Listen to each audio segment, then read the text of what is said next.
আসসালামু আলাইকুম। একটা ভাইয়া কমেন্ট করেছে যে দ্রুত বীর্যপাত থেকে সমাধানের উপায় কি, লিঙ্গ মোটা ও লম্বা করার উপায় কি। ওকে, মেডিসিন আছে, অবশ্যই ভালো ভালো মেডিসিন আছে। তার আগে জানতে হবে যে সমস্যাগুলো কেন হয়েছে।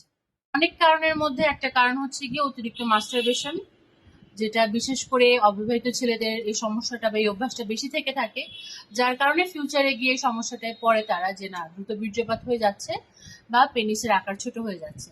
তার কারণে প্রথমত তাকে মাস্টারবেশনের অভ্যাসটা কমাতে হবে। পাশাপাশি কিছু হোমিওপ্যাথি মেডিসিন আছে যা আমি দিয়ে থাকি, যেখানে দেওয়া আছে একটু দেখবেন।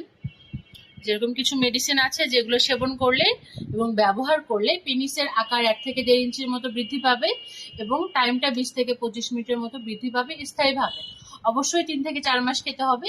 মেডিসিনগুলো নিতে বা চিকিৎসা নিতে আমার হোয়াটসঅ্যাপে যোগাযোগ করতে হবে। হোয়াটসঅ্যাপ নাম্বার হচ্ছে 01300755436। এই নাম্বারে হোয়াটসঅ্যাপে আপনার সমস্যার কথা বলে রাখবেন, কোথায় থাকেন, বয়স কত বলে রাখবেন, দ্রুত রিপ্লাই পেয়ে যাবেন ইনশাল্লাহ।